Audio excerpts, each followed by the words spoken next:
Hi guys, Remy here, welcome back to another video.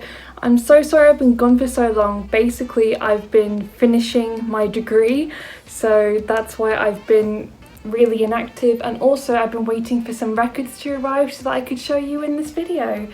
Also, just so you know, I have completely reorganised my collection, which I will show you a bit later. But for now, let's just get started. So the first thing that I'm really excited to show you guys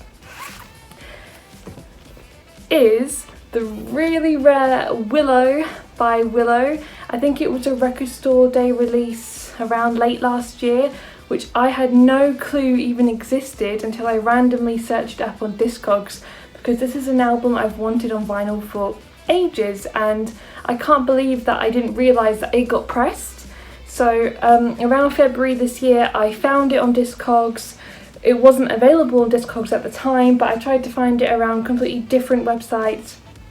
I found it on Amazon, I ordered it, and then it just never arrived. So then I had to refund it, find it from a third-party Amazon Marketplace seller, and then their copy got lost in the mail. So then they thankfully sent me another one, and it finally arrived, and I'm so happy because this album is gorgeous.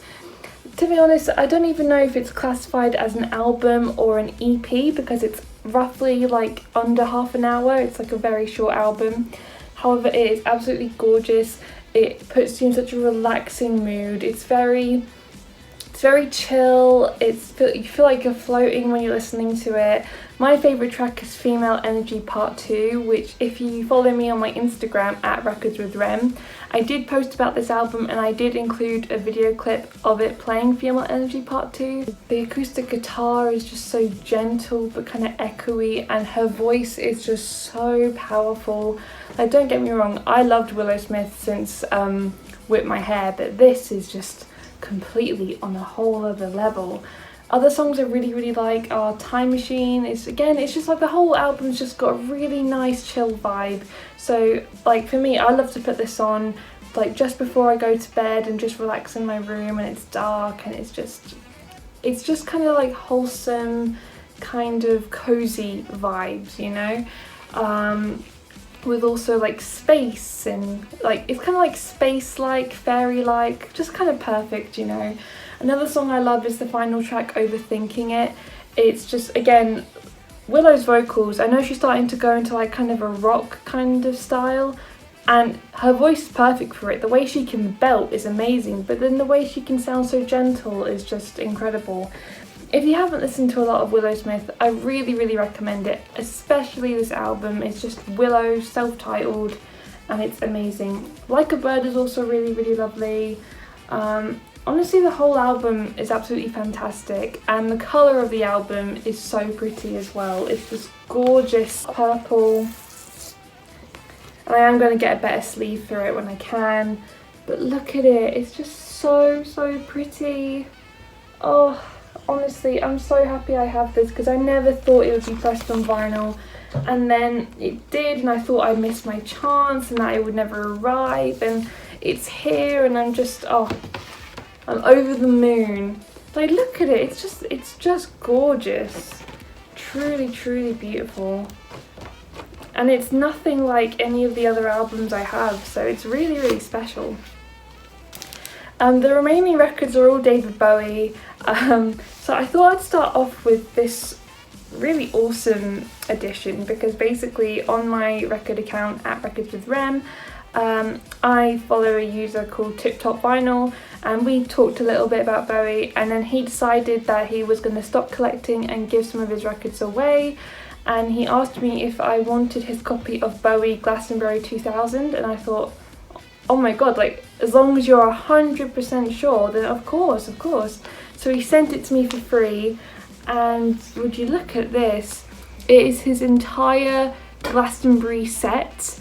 Obviously the 2000 Glastonbury set, Bowie headlining, is iconic, and it has 6 sides, and yeah, it's incredible. It's full of little quotes. Honestly, I don't have too many live albums because generally I'm happy just listening to the studio version. But my favourite thing about the live albums I do have is just when the artist talks to you. Like, it just feels great. It really does feel like you're there. And yeah, this album comes with like a whole booklet about how he was preparing, like almost like diary entries from him. I'm trying to find it. That's it. And it's just, look at it. It's just so cool.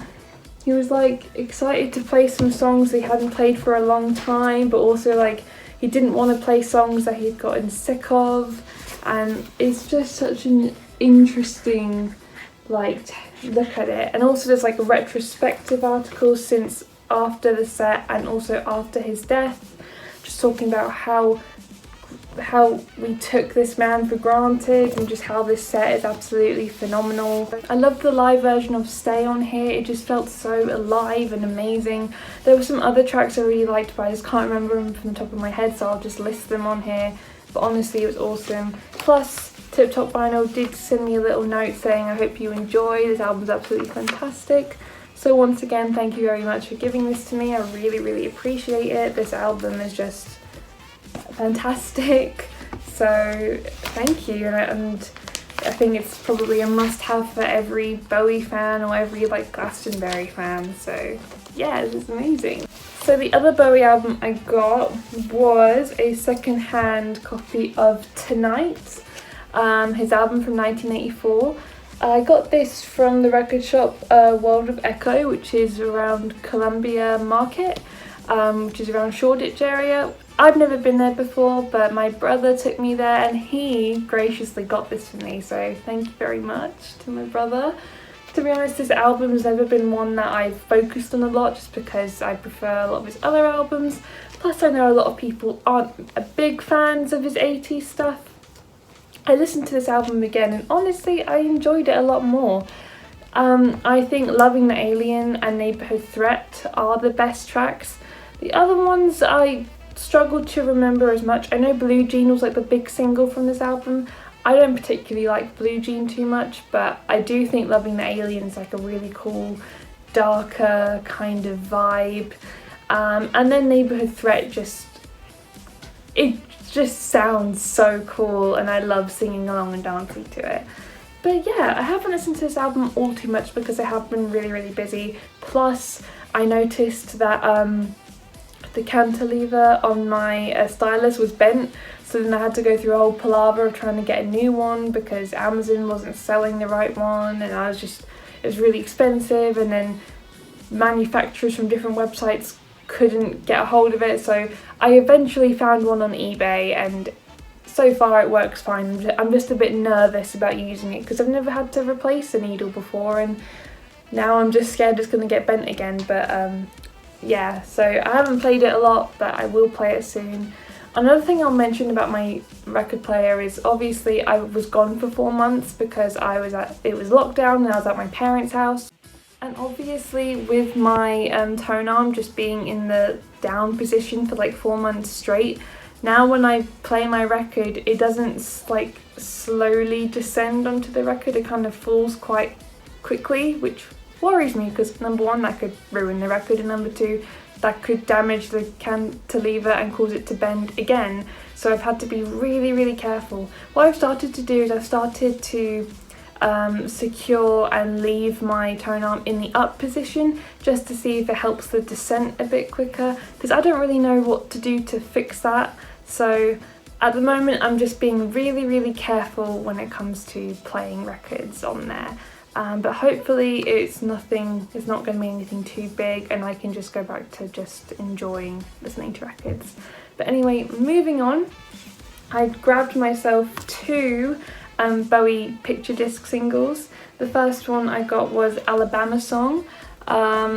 This song is just so weird. Like, I never realised that Oh Show Me the Way to the Next Whiskey Bar was called Alabama Song, because I've only really heard the Doors version, and I've only really heard the Doors version in The World's End. Plus, I had no clue that Bertolt Brecht wrote the song. Like, I used to study Brecht when I did GCSE drama, and the fact that he wrote that song just kind of blows my mind. It's 2 worlds combining that I didn't realise could combine. So yeah, when I finally thought, what is this Alabama song, and then I listened to it, I was like, Oh! But yeah, the Bowie version is fantastic. Like, it was a bit jarring at first because obviously there's bits where like the drums and the music are deliberately out of time with Bowie singing. And then it just, over time, I just realised it sounds so cool, and it is like a big descent into chaos, and it feels like a circus, and you're kind of delving into madness, and I love it. It just sounds so cool to listen to. The B-side is a live version of Joe the Lion from the Earls Court 78 soundtrack, and the second song on the B-side is the live version of Alabama Song. To be honest, the sound quality doesn't sound great towards the end of the live version of Alabama Song. Now, I don't know if that was to do with my dodgy cantilever, or just the fact that it's a picture disc, or just in a groove distortion. I don't know what's going on, but to me the first side sounds the best, and that's the one I care about the most, so just have to see. And then the second picture disc I got was the 2018 stripped down version of Zeros. Zeros is one of my favourite Bowie songs. It's definitely the best song on Never Let Me Down, which is an album that I know a lot of people don't like, but I don't mind too much. I do prefer the original version of Zeros, but the stripped down version does sound really cool because I just love how the acoustic guitar shines here and how each element is slowly brought into the song, making the texture fuller. I do think there was a few things from the original song that I do kind of miss from this, but overall it's a really cool alternate version. And also Beat of Your Drum, the 2018 version, is the B-side, so yeah, just really enjoyable single to listen to.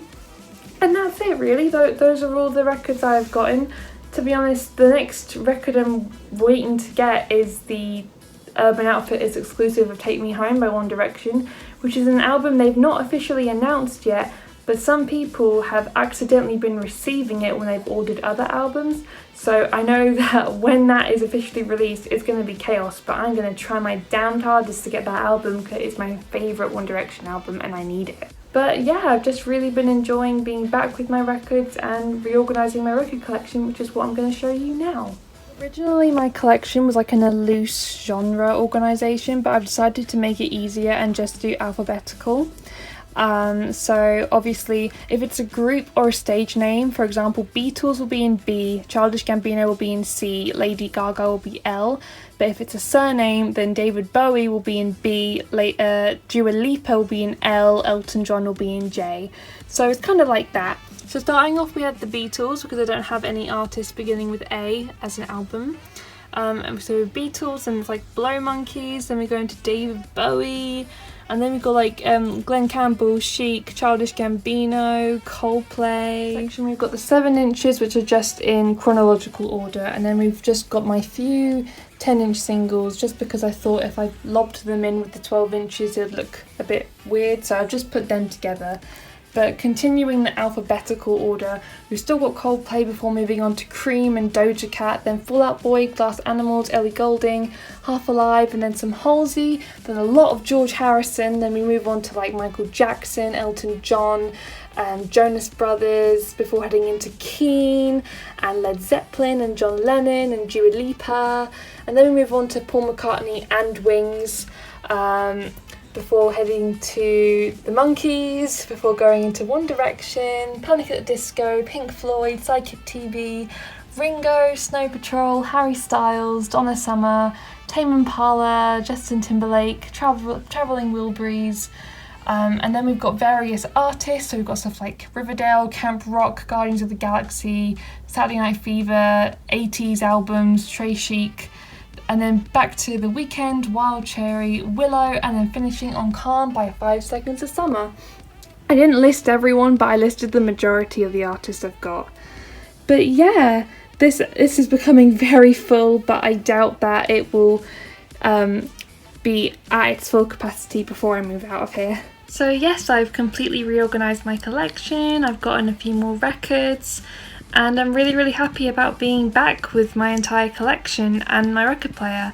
Obviously I'm a bit nervous about my tone arm issues I'm having. Like, I'm sure that I'll be fine, I just need to be careful because obviously my record player is not as new as it once was, so obviously things are going to degrade over time, but I think as long as I'm careful I shouldn't stress too much because I tend to stress a lot, and stressing just takes the fun out of what's supposed to be a really fun hobby, which is, and I just want to listen to music. So yeah, I'm really happy to be back, and if you like the video, please like and subscribe and follow my Instagram account at Records with Rem. So bye guys.